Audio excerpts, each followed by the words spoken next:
Jeez.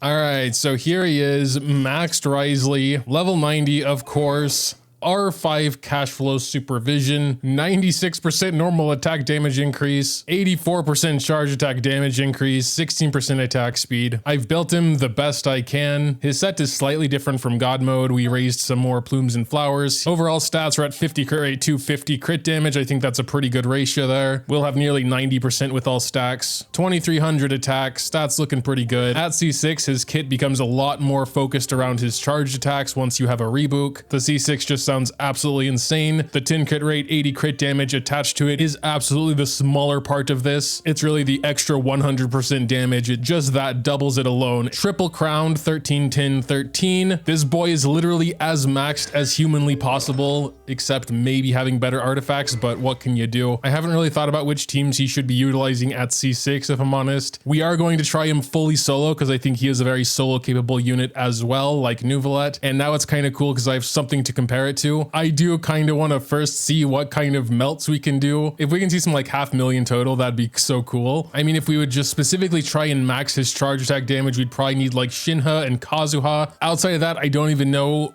We would want melt, so a pyro. If we can be fast enough though, we can do Shinha, swirl the cryo so we get the cryo boost from Kazuha. Somehow hope to try and implant pyro to do the charge attack then. The annoying thing is we would need to have the reboot already. Or replace Benny with Shanling so we have more pyro. If I wanted to be cheeky, I'd go to like Perpetual Mechanical Array or Scaramouche and it'd probably be pretty easy. But I like my good old Masanori. Trying to be this fast is going to be a little hard with a quarter-second ping there. I'm wondering if we should just try and get the reboot first, like getting a little bit damaged. Here we go, I suppose. So swirling the cryo, that worked, cool. Oh, we need Benny's ultimate here. Okay, I don't know. We were probably too slow for this. I think that was two 250Ks right there. Okay. I guess we saw enough of that. And to really maximize it, we would need to do like Shinha's ultimate too. All right, let's try this again. It might be a little hard to melt now though. Oh, that was a 96k normal though. Unfortunately, he died. Oh no, that's actually perfect. We need to hold it for charge attack, which also means we get 7 uses. Unfortunately, we don't have C6 Shinha to get like unlimited uses, but that would of course make her insane. All right, we're ready to try this again. Hopefully Masanori can survive long enough to do everything. So hold Shinha E, go burst. Kazuha swirl, we're gonna do his burst as well. Benny ultimate, hopefully we can get a pyro on there, and then hopefully... Oh no, I don't think Benny is enough pyro without starting with reboot. I mean, this won't be realistic or anything, but who cares about that? C6R5 isn't realistic. Another issue doing it like this is that he's only gonna have 50 crit rate, so it's 50-50 chance he's actually gonna crit. Let's just get the reboot back. All right, here we go. Gonna hold, burst, swirl, burst, burst, do that. That was actually less somehow. I'm not sure why, but there were only like 200k hits.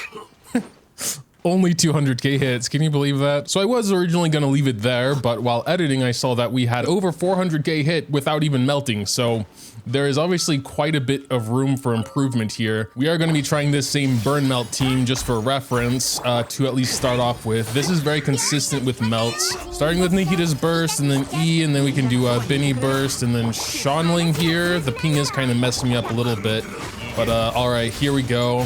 So boom, boom. Yes, we did break the record by a little bit. Those were 257k hits, so a little over 500k. I think that is pretty much the limit of this team, and for it being so consistent, that's really good. Unlike the Shinha team we were trying, you don't have to get the reboot first. I do still want to try it some more, to be honest. It would of course be a lot easier with Shanling instead of Benny, but then we don't get the attack boost. All right, everything should maybe be set up now, so let's go ahead and give this a try.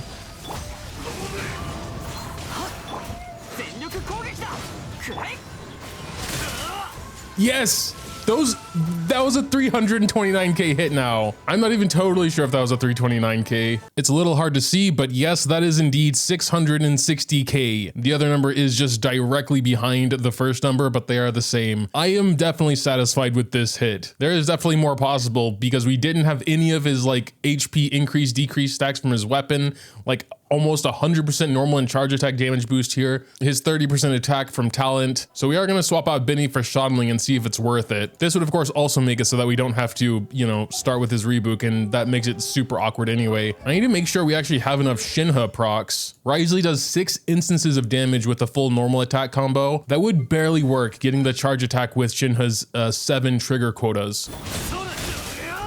Okay, no, that was really bad. He was just jumping around, moving way too much. 270 each. That's the most we could get. That was weird. I think those were 2 different numbers now. I could have sworn I saw a 2 on one of them and a 1 on the other. But yeah, I've been trying this for like 20 minutes now. I don't think I'm going to get any better results here. But just for consistency's sake, I would definitely just stick with Burn Melt. I think we got a few good hits in there anyway, so I'm gonna hand it back over to other Moga to do Abyss now. Oh man, we gotta start from floor 9. Sure, let's warm up. Well, we're not totally solo with Wriothesley because there is a cryo slime. Yep, there it is. All right, back to solo. What are we doing with like normal attacks? 20k or so? And the rebook? I don't know. I think those were like 90Ks.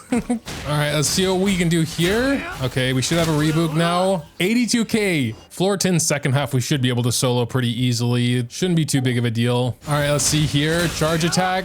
Yeah, like 80K each. Let's look at his burst. 41K per tick there. Jeez. All right, we got the rebook. 77. Let's do the ultimate. Or the burst, whatever. Yeah, again, like 40k ticks there. Floor 11, we definitely need him in second half because there's a Cryo Spectre. Oh yeah, here we got the big dude. Wait, 83k through the shield? I thought the shield reduces damage. Oh wait, that's right, we have a big Cryo boost here. Boom, 86k. It's actually not really much more for some reason. And boom, yes, like that 82k. Oh god, now we have these guys. I'm actually pretty scared of them, to be honest, so... I'm curious to see how this will go. Yeah, nice chunk of damage there. We gotta heal up with the rebook now. Oh yeah. We gotta be careful and do the rebook as often as possible, mainly for healing purposes in this case. Boom. Okay, no, that was zero issue. Jeez. And now it's finally time for floor 12. We definitely should go first up with him because I'm also just still soloing with Nuvolette. So here's my true solo floor 12. I have a feeling it's not even going to be difficult. I mean, they're both C6R5. So yeah, here we go. Let's go ahead and do his ultimate here. We got to get rid of the shield first and foremost. Yeah, but it is going to go up into the air, unfortunately. So this will waste some time here. Okay, it's down now. Let's see if we can do sub-minute here. Yeah, I'm pretty sure that was sub-minute. And this site does generally take a lot longer, but it's not too bad with Nuvolette. Not really much point of doing anything but waiting for the skill and ultimate to come back. There was chamber 1, kinda easy peasy to be honest. This one I feel like will be a little harder, but let's just go ahead and start here. We already have a rebook, so we're gonna use it. And then there goes the second one. Yeah, he's consistently hitting for about 80k, or I guess 160k per rebook there. The spinning dude. Okay, we need to get another rebook in there real quick. Yeah, I don't think we had all the stacks for something that time, but I mean, we got through it. Icewind Sweet. They can do a lot of damage really fast. I mean, we are constantly healing from all these orbs, so that definitely helps, but we still got to be careful. Got to really watch out for those ice blades. Oh no, no, no, no, no, no. Oh, that was really close, but we got through it in plenty of time remaining. Jesus. C6R5 dudes are like on a different plane of existence. And the final chamber here. Yeah, we're starting with the Mirror Maiden. I had a huge trouble with this floor with God mode. Let's see if it's any different here. Mainly just with dying all the time. Considering we are healing. Oh, yep, wait. Okay, we got the reboot, but we are healing more for each reboot now. So it's a little bit easier to maintain his health. 160. Here comes the next. Nice. You know, dodge that real quick. When there's only one, it's a lot easier to manage. And there we go. Wriothesley did his part perfectly fine. I'm pretty sure sub-minute every floor. I mean, of course, same with Nuvolette. And yeah. Again, it's almost just a repeat of the C6R5 Nuvolette video. I don't know what to do now. Like, just soloed floor 12 incredibly easily. So, I mean, since I just used this team, the Burn Melt team, and it's still kind of fresh in my memory, I do want to try it again. The Perpetual Mechanical Array, of course. It's gonna die before we can even do anything, man. Come on, wait. I just kind of hoped he still had a reboot. But yeah, I don't think that's gonna work. The team's too strong. And I guess while we're here, Cryo Boost. I don't think we have any crit damage food. Let's just get the most attack we can then. So we're gonna just start with getting a Zhongli shield, go to Shinha, hold that. I'm not gonna do our burst just in case. Get that and then go and get the thing real quick. And boom. No damage numbers. He died too fast. I don't think I could have done anything less than I did. I'm not sure if I even could have started with a reboot and then got, never mind. Just the normal attacks were pretty insane by themselves, I guess. And yeah, I guess that'll do it for the C6R5 Wriothesley showcase. The only other C6R5 I've ever played with is Nuvolette, and how they compare to each other. They're both DPSs with good self-sustain. I feel like unless you at least have some energy recharge on your Nuvolette, Wriothesley has a lot more uptime and you can just consistently keep doing things, whereas there were a few times with Nuvolette I had to just kind of stop and run around until either his skill or burst was back. That is of course largely irrelevant because you can remedy that by just taking a team. When it gets to the point of C6R5, it almost feels like it doesn't matter anymore. The one exception of course is if you're really into speed running and just trying to lower your times in Abyss, I guess, or whatever you're doing. Anyway, make sure to tell me what you think in the comments down below. Dropping a like or subscribing if you enjoy is always greatly appreciated as well. Thanks, as always, for watching, and until next time.